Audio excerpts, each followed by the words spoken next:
अरे गोलू, इसे एक बारी देख, कैसे रोने को हो रखा है। अरे कोई नहीं खा रहा तुझे। भाई मेरी बात मानो, मेरी माँ ने कई बार कह रखा है मुझे कि रात को नहर पर नहीं जाया करते। 9-10 लोग पहले ही गायब हो लिए वहाँ से, पता है क्यों? तेरी माँ ने खजाना छुपा रखा है नहर में। भाई माना कर बात यार, रात को ठीक नहीं है नहर पे जाना, उल्टे चलो। अरे ओए भाई, हमें ना बता, केक तो तेरा नहर पे ही कटेगा। अरे यार थम फंसा मत दियो। अरे कुछ नहीं होता।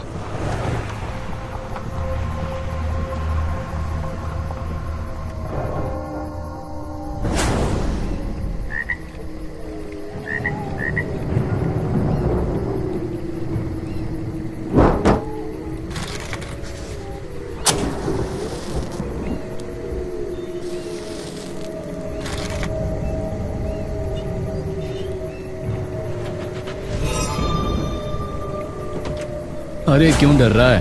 कुछ नहीं होता, तू केक काट, फिर बियर खोलेंगे।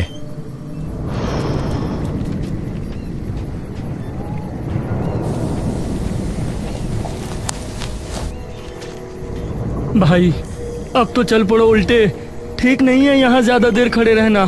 अरे रुक तो जा एक बार, अब आए हैं तो थोड़ी बहुत फोटो भी खींच ही लेते हैं। अरे जल्दी करो। अरे तू जा फटाफट केक के साथ फोटो खिंचवा, पता तो चलना चाहिए कि भाई का जन्मदिन है। जल्दी करो फिर।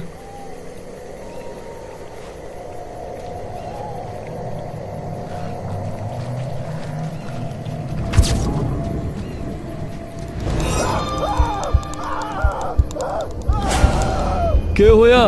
रमन चुपचाप वहीं खड़ा बड़ी बड़ी निगाहों से फोन की तरफ देखता है। अरे क्या हो गया?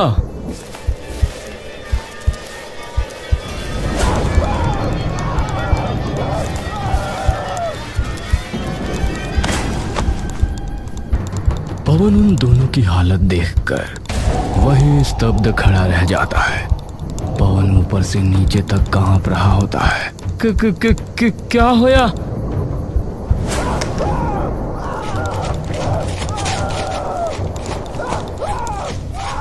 पवन का पूरा शरीर अब डर से एकदम ठंडा पड़ चुका है। न त्वचा पे हवा का कोई स्पर्श, न ढोल सी बजती धड़कन। पवन को अब किसी चीज की कोई भी अनुभूति नहीं हो पा रही थी। पवन बस चुपचाप नहर में बहते चांद को एकटक देखे जा रहा था।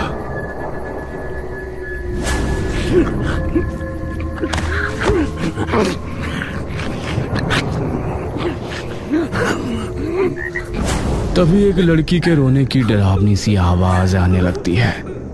आवाज धीरे धीरे बढ़ती है और फिर एकदम से बंद हो जाती है।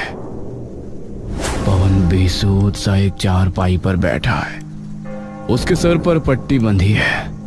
उसके शरीर के ऊपर के हिस्से पर कोई कपड़ा नहीं होता। उसकी माँ उसकी पीठ पे मलहम लगा रही होती है। वहीं बगल में उसका बापू भी एक मोढ़े में बैठा होता है। मना करा था इसे, मैंने मना किया था कि मत जा नहर पे, ठीक नहीं है। कई लोग पहले ही गायब हो लिए हैं वहाँ से पिछले 3-4 साल में, पर माँ बाप की बात तो इन्हें बस गधा बोलता दिखता है। पड़ गया ना चैन, सुबह सुबह पड़ा पाया है नहर पे, और जो ना देखता कोई फिर। अरे अभी डरा हुआ है वो, तू क्यों इसके पीछे पड़ रही है? अरे तो क्यों ना पढ़ूं, कही थी ना कि नहर पे मत जाना रात को, पर ना जी। ऊपर से इसके वो दोस्त मिनट में छोड़ के भाग गए, गाड़ी भी वहीं छोड़ा है। एक बार भी देखा इसे, पूरी रात पड़ा रहा है ये। अरे तुझे क्या मतलब उनकी गाड़ियों से? इसके मुंह से तो सुबह का एक शब्द भी नहीं निकला। पता ना क्या हुआ। होया के है, कर गई असर कोई गलत हवा, पूरी कमर छिल पड़ी है। पवन चुपचाप निशब्द सा बेजान सा अपनी माँ की ओर देखता रहता है।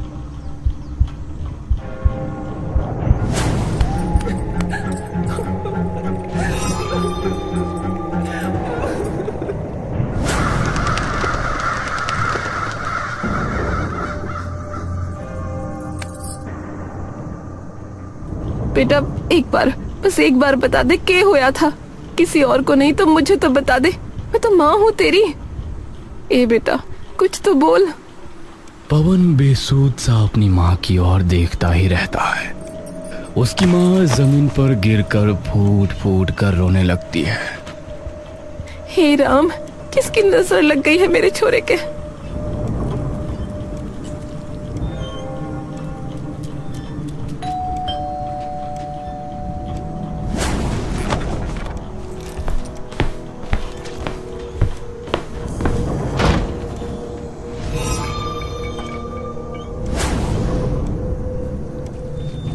जमीन पे पड़ी रो रही कुसुम की नजर उन पर पड़ती है। उसकी आंखों में गाढ़ी लाल आग धधक रही होती है। क्यों आए ये यहाँ? इन्हें आप कह दीजिए कि निकल जाए हमारे घर से। अब क्या इसकी जान लेने आए हैं? नहीं आंटी, हम तो बस वो मेरा फोन लेने आए थे, वहां तो था नहीं। कुसुम गुस्से से उठती है और अंदर जाकर रमन का फोन ले आती है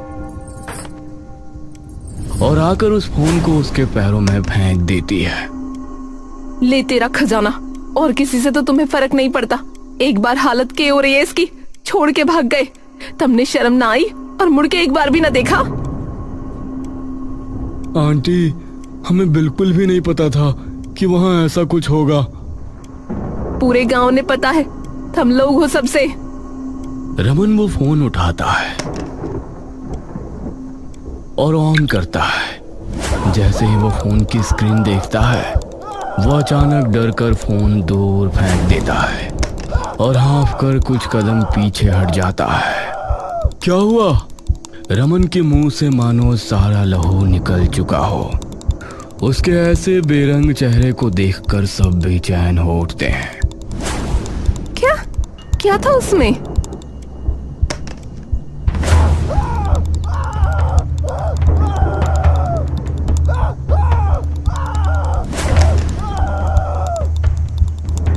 ये क्या? हर्षित गोलू की तरफ देखता है। ये कौन है? सभी लोग वहां कुछ देर के लिए एकदम चुप खड़े रहते हैं। पंडित जी को बुला के ला रही हूँ, आप इसका ध्यान रखना तब तक। और तुम लोग जाओ यहाँ से, तुम्हारा कोई काम ना है अब यहाँ। मिल गया ना तुम्हारा फोन, अब जा सकते हो। दोनों दोस्त सर झुकाए वापस चले जाते हैं। पवन बस चुपचाप अपनी गर्दन लटकाए बैठा ये सारी प्रतिक्रियाएं देख रहा होता है।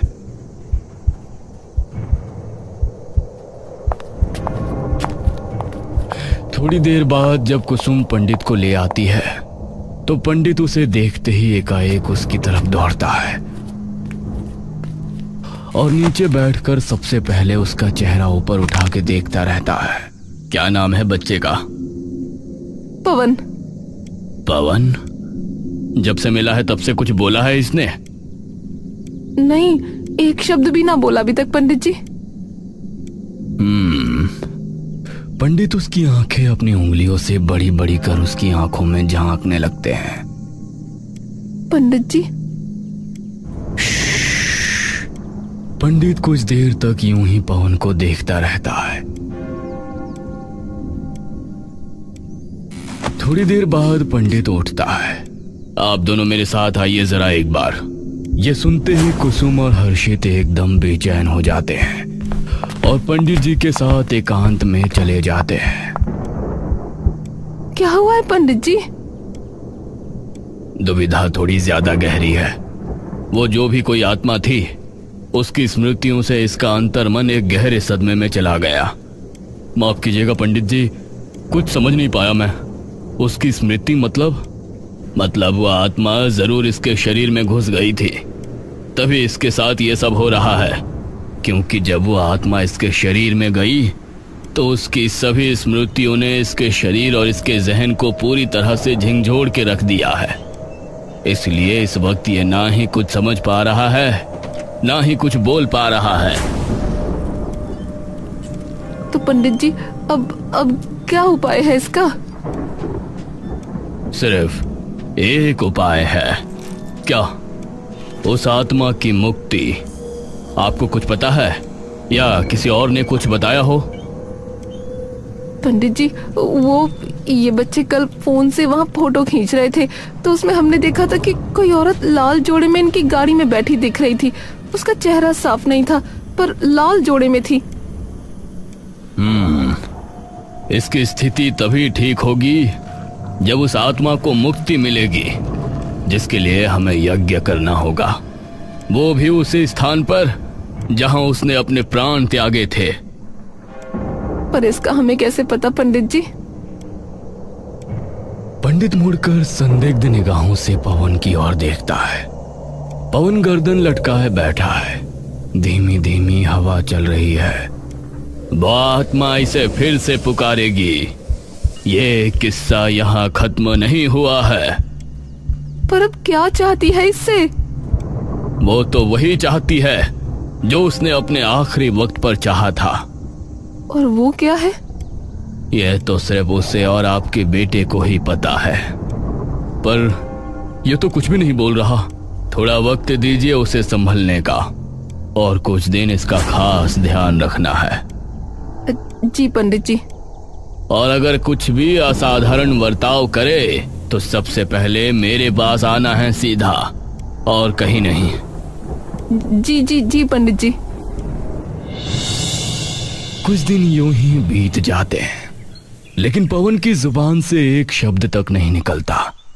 एक दिन कुसुम सुबह सुबह उठकर रसोई में खाना पकाने में व्यस्त होती है कि तभी पवन भागता हुआ उसके पास आता है। माँ, माँ। कुसुम जैसे ही पवन को अपने सामने खड़ा ठीक ठाक बोलता हुआ देखती है तो एकदम से मानो उसकी जुबान पे ताले से लग जाते हैं। माँ, अरे कुछ तो बोलो ना माँ। पवन अपनी माँ को कंधा पकड़कर हिलाता है। इतनी देर में हर्षित भी उसकी आवाज सुनकर बाहर आ जाता है। पवन, अरे पापा देखो ना, माँ सुन ही नहीं रही मेरी बिल्कुल। पर तू बोल कैसे? माँ। तभी कुसुम अचानक से होश में आती है और पवन के गले लगकर रोने लगती है। बावला ना हो तो बहरा है, तन्ने कितने कान तरस गए तेरी आवाज एक सुनन के मारे। अच्छा वो तो ठीक है माँ, पर पहले मेरी बात तो सुनो एक बार। बता क्या हुआ? माँ, आपकी शादी का जोड़ा कहाँ है? क्या? अरे आपकी शादी का जोड़ा जो आपने अपने ब्याह में पहना था। कुसुम ये सुनते ही समझ जाती है कि पंडित ने जो बोला था अब वही हो रहा है। वो तो नहीं है। के? मेरे पास नहीं है अभी वो जोड़ा। ये बात सुनते ही पवन का पूरा शरीर एकदम से थरथरा उठता है और वो पागलों की तरह अपना सर मसलने लगता है। ऐसे कैसे ना पता? कुसुम और हर्षित पवन के इस रूप को पहले पहल तो बिल्कुल समझ नहीं पाते, पर धीरे धीरे जब पवन का पागलपन और बढ़ना शुरू होता है तो कुसुम जल्दी से उसके पास जाकर उसे अपनी बाहों में समेट लेती है। बस कोई बात नहीं बेटा, कोई बात नहीं। पवन सर से पैर तक कांप रहा होता है। माँ सच बताओ ना, कहाँ रखा है जोड़ा? सच बताओ। बेटा मुझे ना पता।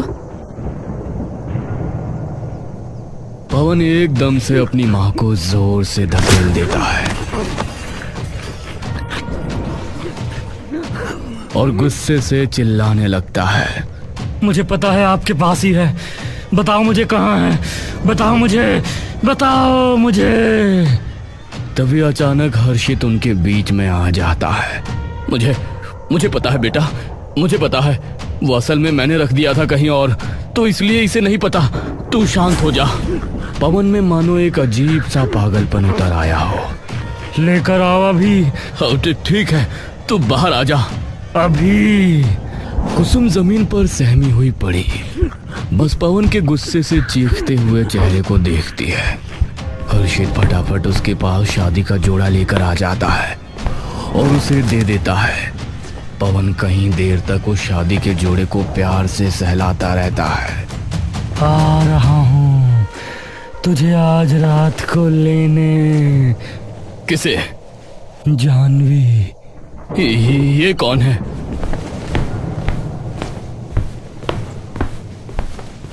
कुसुम जल्दी जा और पंडित जी को बुला के ला।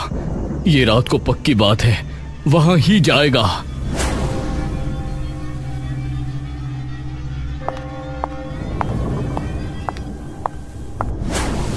उसे करने दो जो कर रहा है। वही हमें उस स्थान तक लेकर जाएगा जहां उसकी आत्मा उसके शरीर से अलग हुई थी।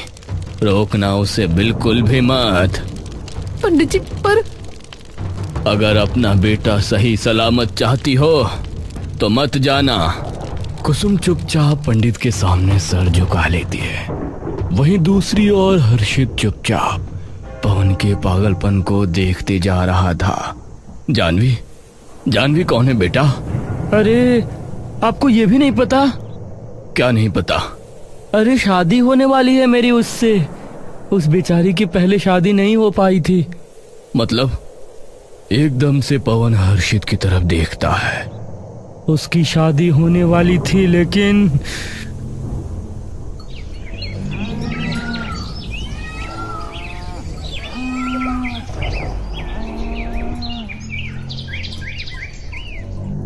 जानवी की शादी होने वाली थी उस लड़के से जिससे वो बहुत प्यार करती थी।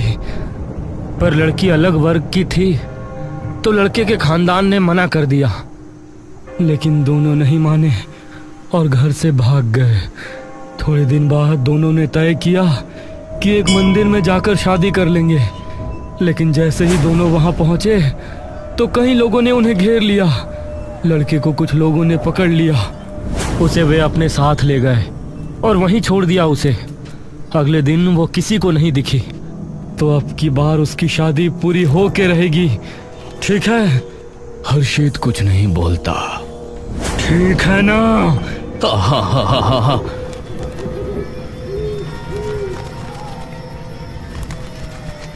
दिन ढल जाता है और पवन वो लहंगा लेकर घर से बाहर निकल जाता है।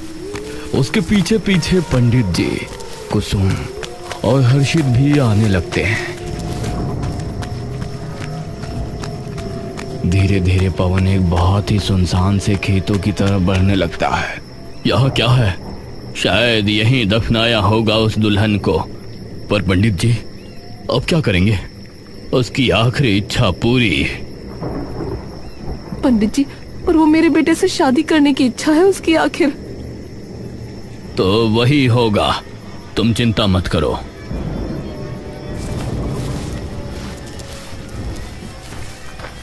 कुसुम और हर्षित आगे बढ़ रहे होते हैं कि तभी उन्हें लगता है कि उनके पैर अचानक किसी ने नीचे से पकड़ लिए हो। पंडित बिना पीछे मुड़े चलने लगता है। कुसुम और हर्षित अपनी हिम्मत का हर कतरा जुटाकर नीचे की ओर देखते हैं, लेकिन वहां कुछ नहीं होता। यहाँ तो कुछ भी नहीं है। तभी उनके पीछे से उन्हें बड़ी डरावनी औरत की आवाज आती है।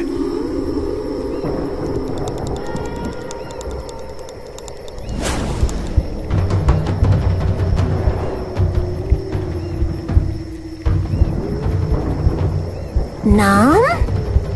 कुसुम और हर्षित एकदम बेसुध से वहां खड़े रह जाते हैं। कुसुम,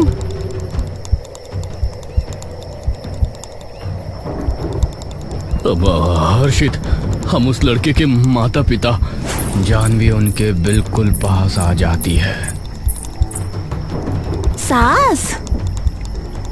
क्या? सांस ले लो वरना मर जाओगे।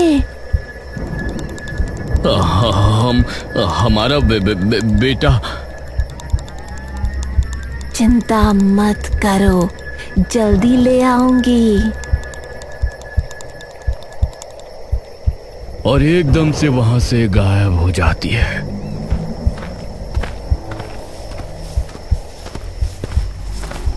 पंडित धीरे धीरे पवन का पीछा करता करता एक सुनसान से खेत में पहुंच जाता है। तभी पंडित की नजर लाल जोड़े में खड़ी उसी औरत पर पड़ती है जो धीरे धीरे पवन की ओर बढ़ रही है। जैसे जैसे वो पवन की ओर बढ़ती है, पंडित भी धीरे धीरे उनकी ओर पास आने लगता है। जानवी उसकी तरफ बढ़ते हुए अपना पल्लू हटा लेती है। जानवी धीरे से पवन की तरफ देखती है। आओ, जल्दी आओ। पवन की आंखें एकदम बेजान, शरीर मुरझाकर झुका हुआ, जानवी की ओर चलता चला जा रहा था।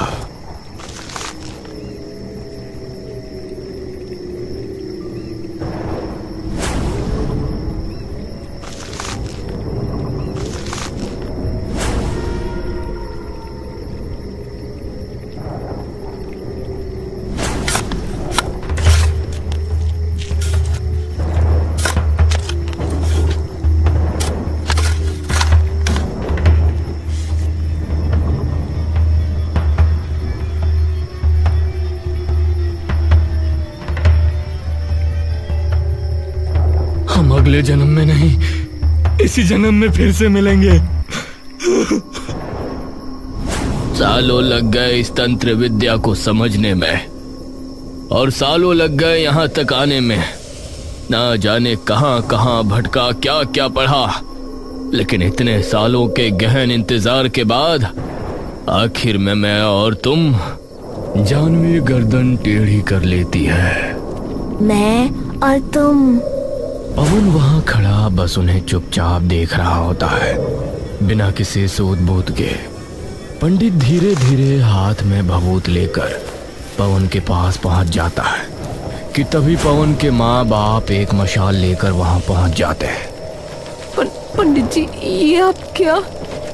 हर्षित मसाल लेकर पंडित की ओर दौड़ने लगता है। दूर हो जा मेरे बेटे से।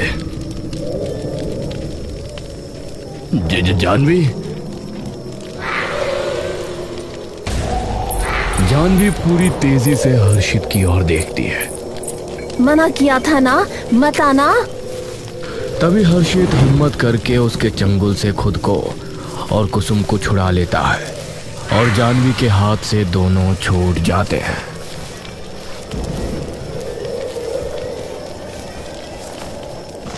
ओम ऐं ह्रीं क्लीं चामुंडाय विच्चै।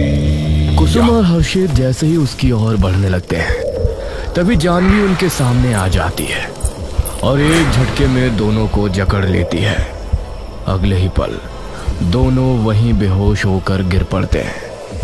पंडित जैसे ही पवन के सिर से हाथ हटाता है, पवन उसी पल निशब्द होकर जमीन पर ढह जाता है, और अगले ही क्षण वो हमेशा के लिए शांत हो जाता है। पंडित उस भभूत को पानी में मिला देता है। पंडित कटोरा उठाता है और उसका पानी जानवी के सर पर डाल देता है। देखते ही देखते जानवी अपने मानवीय रूप में आ जाती है। दोनों एक दूसरे की तरफ देखकर मुस्कुराते हैं और एक दूसरे के हाथों में हाथ डालकर उस खेत में से बाहर निकल जाते हैं।